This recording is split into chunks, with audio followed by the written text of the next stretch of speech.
فرش التراب يضمني.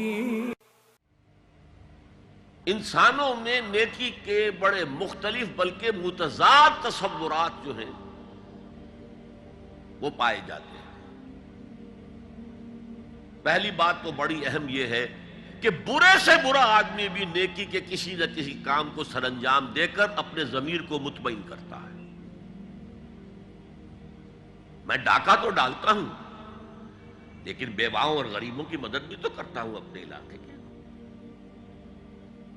میں فلاں کام تو کرتا ہوں لیکن فلاں مزار پر جا کر میں نے چادر بھی تو چڑھائی ہے، وہاں دیگ بھی تو پیش کی ہے. اس کی وجہ کیا ہے؟ ابھی جس چیز کا ذکر ہو رہا تھا ضمیر، کانشنس، یہ انسان کی باطنی شخصیت کا ایک بہت اہم جز ہے. ضمیر کا لفظ اس معنی میں قرآن میں نہیں آیا، لیکن قرآنی اصطلاح ہے نفس لوامہ، وہ نفس جو اندر سے ملامت کرتا ہے. دیکھو تم نے جھوٹ بولا، تمہیں جھوٹ نہیں بولنا چاہیے تھا. کسی اور نے ملامت کی یا نہیں کی، تمہارے اندر کوئی شے ہے جو ملامت کر رہی ہے. دیکھو تم نے فلاں شخص کا دل توڑ دیا، یہ اچھا کام نہیں کیا.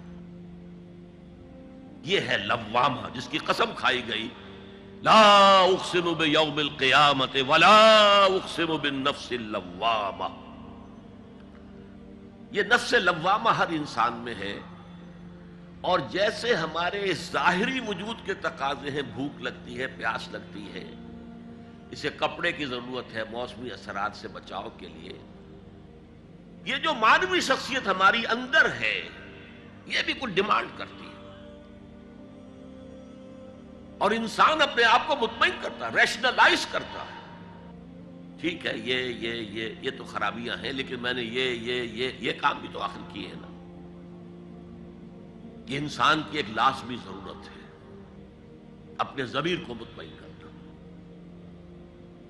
اب دیکھیے ہمارے ہاں کے مختلف طبقات میں مختلف تصورات ہیں نیکی کے جو رائج ہیں.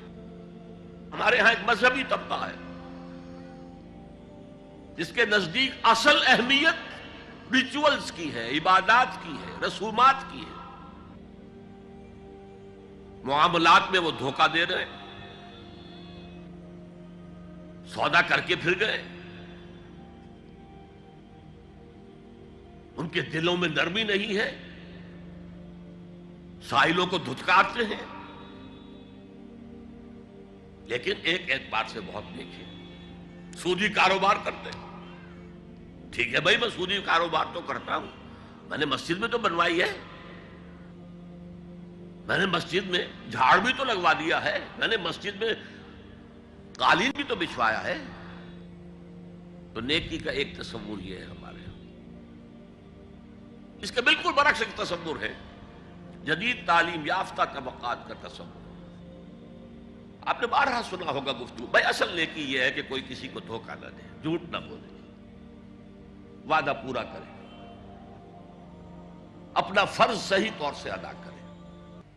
کہیں ملازم ہے تو اپنے فرائض صحیح طور سے ادا کرے. باقی رہ گئی نماز روزہ، یہ تو انفرادی باتیں ہیں، یہ کوئی کرتا ہے تو اپنے لیے، نہیں کرتا ہے تو کوئی بات نہیں. یہ دونوں ایک دوسرے کے بالکل برعکس تصورات ہیں. اور یہ ہمارے معاشرے میں جدید تعلیم یافتہ طبقات کا تصور نیکی اور ہمارے قدیم علماء اور ان کے زیر اثر جو عوام ہیں ان کے تصور نیکی میں یہ زمین و آسمان کا فرق ہے. آپ کو معلوم ہے کہ اپنی جسم فروش عورتیں جو ہیں وہ بھی نیکی کا کوئی نہ کوئی کام کرتی ہیں. آپ دیکھیں گے محرم میں سیاہ کپڑے پہن کے جلوس کے آگے آگے جا رہی ہیں، سبیلیں لگا رہی ہیں. مختلف مزاروں میں جب عرس ہوتا ہے وہاں جاتی ہیں، دھمال کھیلتی ہیں، وہی سیاہ کپڑے پہن کے. وہ بھی اپنے آپ کو مطمئن کرتی ہیں. مشہور ہے ایک واقعہ شہنشاہ عالمگیر اورنگزیب کا. اس نے دلی میں گانے بجانے پر پابندی لگا دی. اب ظاہر بات ہے جن کا یہ پیشہ تھا ان کا دھندا ختم تو آمدنی ختم. لاکھ کوششیں کی لیکن اورنگزیب ٹس سے مس نہیں ہوا. تو انہوں نے ایک عجیب ترکیب کی. وہ دریائے جمنا بالکل ساتھ بہتا تھا، یہ قلعہ اس شکل میں بنایا گیا تھا، اب تو ذرا فاصلے پر ہے. تو ایک کشتی میں وہ جمع ہو گئے، سازندے بھی اور ساز بھی اور گاتے بجاتے ہوئے. انہیں معلوم تھا فلاں وقت جو ہے بادشاہ جھروکے میں بیٹھ کر دریا کی سیر کرتا ہے، وہاں سے گزرے اور ایک شعر گاتے ہوئے گزرے. در کوئے نیک نامی مارا گزر نہ دارند، گر تو نمی پسندی تقدیر قضا. در کوئے نیک نامی، یہ نیکی جو ہے یہ اس کے کوچے میں ہمارا گزر ہی نہیں ہے. در کوئے نیک نامی مارا گزر نہ دارند، یہ تو اللہ کی طرف سے فیصلہ ہے، اس کی مقرر کردہ تقدیر ہے. گر تو نمی پسندی تغییر کل قضارا، اگر تجھے پسند نہیں ہے تو تقدیر بدل دے. تو بادشاہ ہنس پڑا اور اس نے کہا کہ ٹھیک ہے بھائی، گانے بجانے کی حد تک تمہیں اجازت ہے. تو ہر ایک طبقے کا اپنا ایک تصور ہے نیکی کا. جیسے میں نے پہلے عرض کیا، بڑے بڑے ڈاکو جو ہیں وہ اپنے علاقے کے بیواؤں یتیموں کی سرپرستی کرتے ہیں. ویسے نہایت درندگی، سفاکی،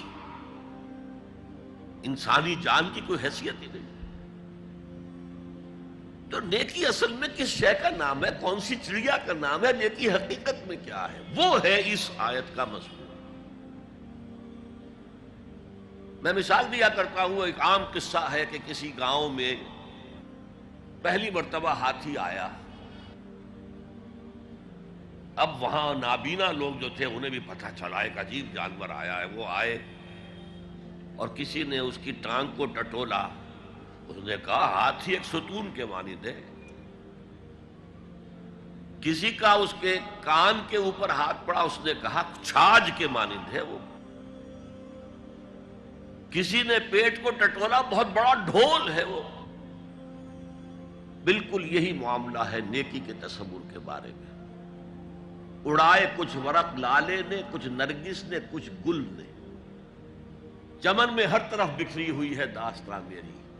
کسی نے نیکی کا ایک حصہ لے لیا، کسی نے دوسرا لے لیا، کسی نے تیسرا لے لیا.